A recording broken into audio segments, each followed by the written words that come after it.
आज ही Doubtnut app download करें। Doubtnut पर होगा अब आपके सभी मैथ्स, केमिस्ट्री, फिजिक्स और बायोलॉजी डाउट्स का सफाया।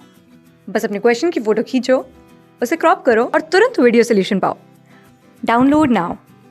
नमस्कार दोस्तों, हमारा प्रश्न है कि दोस्तों यहाँ पर हमें हाइड्रोजन का परमाणु दिया गया है जहाँ पर परमाणु क्रमांक दिया गया है जो कि है 1 और परमाणु द्रव्यमान कितने दिए गए, ये है दोस्तों 3।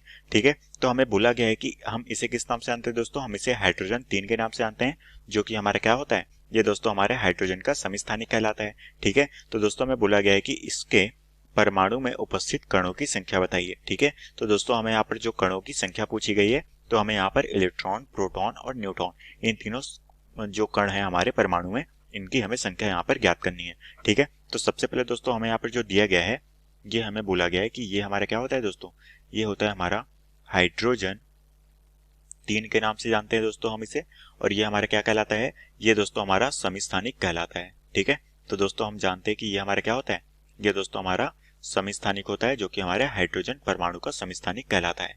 ठीक है, तो दोस्तों अब हम यहाँ पर देखते हैं कि ये हमें इस तरह से इसका सूत्र दिया गया है। इसका सूत्र दोस्तों इस तरीके से है हमारे पास H, जिसका दोस्तों परमाणु क्रमांक है 1 और परमाणु द्रव्यमान है 3। ठीक है, तो अब दोस्तों हम इसमें कणों को बताना है कि इसमें कौन कौन से कण मौजूद हैं। ठीक है, तो दोस्तों हम जानते हैं कि जो परमाणु होते हैं उनमें मुख्यतः 3 कण होते हैं। ठीक है, तो दोस्तों हमारे जो परमाणु के कण होते हैं वो हमारे होते हैं इलेक्ट्रॉन। ठीक है, साथ में होता है दोस्तों हमारे पास न्यूट्रॉन। ठीक है, और होते हैं हमारे प्रोटॉन। ठीक है, तो ये इन तीनों कणों से यहाँ पर मिलकर बना हुआ होता है, और यही तीनों कण हमें यहाँ पर प्रश्न में पूछे गए हैं। ठीक है, तो दोस्तों अब हम यहाँ पर जानते हैं कि इनके कणों में कौन कौन से होंगे। ठीक है, तो सबसे पहले दोस्तों हमें यहाँ पर सूत्र दिया गया है, तो हम जानते हैं कि यहाँ से हमारे क्या निकल जाएगा, यहाँ से दोस्तों हमारा परमाणु क्रमांक निकल जाएगा। ठीक है, जो कि हमें यहाँ पर कितना दिया गया है दोस्तों, हम कह सकते हैं कि हमें परमाणु क्रमांक कितना दिया गया है, ये है दोस्तों हमारे पास 1। साथ में दोस्तों हमें यहाँ पर दिया गया है परमाणु द्रव्यमान। ठीक है, तो दोस्तों हम कह सकते हैं कि यहाँ पर हमें परमाणु द्रव्यमान दिया गया है, जो कि हमारे पास कितना है, ये है दोस्तों हमारे पास परमाणु द्रव्यमान 3। ठीक है, तो अब दोस्तों ये दोनों चीजें हमें प्रश्न में दी गई है। तो दोस्तों हम जानते हैं कि हमारा जो परमाणु क्रमांक है ये किसके बराबर होता है दोस्तों, ये होती है हमारी प्रोटॉन की संख्या के बराबर। ठीक है, तो हम कह सकते हैं कि यहाँ पर हमारा जो परमाणु क्रमांक है, परमाणु क्रमांक, ये किसके बराबर हो जाएगा दोस्तों, ये हो जाएगी प्रोटॉन की संख्या के बराबर।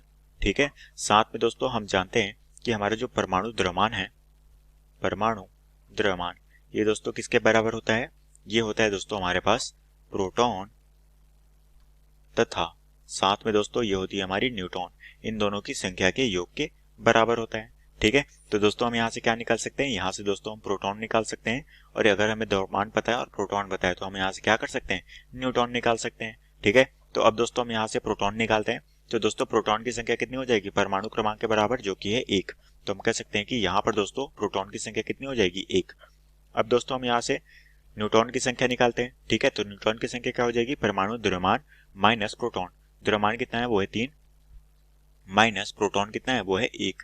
तो हमारे पास न्यूट्रॉन की संख्या कितनी आ गई, ये आ गई 2। तो दोस्तों हमारे पास न्यूट्रॉन की संख्या 2 निकल गई। ठीक है, तो अब दोस्तों हम जानते हैं कि हमारा जो परमाणु होता है ये विद्युत उदासीन होता है, और यहाँ पर दोस्तों जो है इलेक्ट्रॉन की जो संख्या होती है वो किसके बराबर होती है, वो होती है प्रोटॉन के बराबर, क्योंकि दोस्तों इलेक्ट्रॉन पे होता है ऋणावेश और प्रोटॉन पे होता है धनावेश, इसके कारण से हमारा परमाणु विद्युत उदासीन होता है। तो प्रोटॉन की संख्या अगर 1 है तो यहाँ पर क्या निकल जाएगी, इलेक्ट्रॉन की संख्या भी निकल जाएगी, जो कि कितनी आएगी, 1। ठीक है, तो दोस्तों हमने यहाँ पर इनके जो परमाणु में कण उपस्थित है, जो कि हमारे हाइड्रोजन के समस्थानिक के बारे में पूछा गया था, हम कह सकते हैं कि इलेक्ट्रॉन इसमें 1 है, न्यूट्रॉन 2 है और प्रोटॉन 1 है। ठीक है, और यही दोस्तों हमें प्रश्न में पूछा गया था, जो कि हमारे प्रश्न का उत्तर है। तो आशा करता हूँ दोस्तों आपको ये प्रश्न समझ आया होगा। धन्यवाद। क्लास 6 से 12 से लेके नीट, IIT, JEE मेंस और एडवांस के लेवल तक 10 मिलियन से ज्यादा स्टूडेंट्स का भरोसा। आज ही डाउनलोड करें डाउटनेट ऐप या व्हाट्सएप कीजिए अपने डाउट्स 8400 400 400 पर।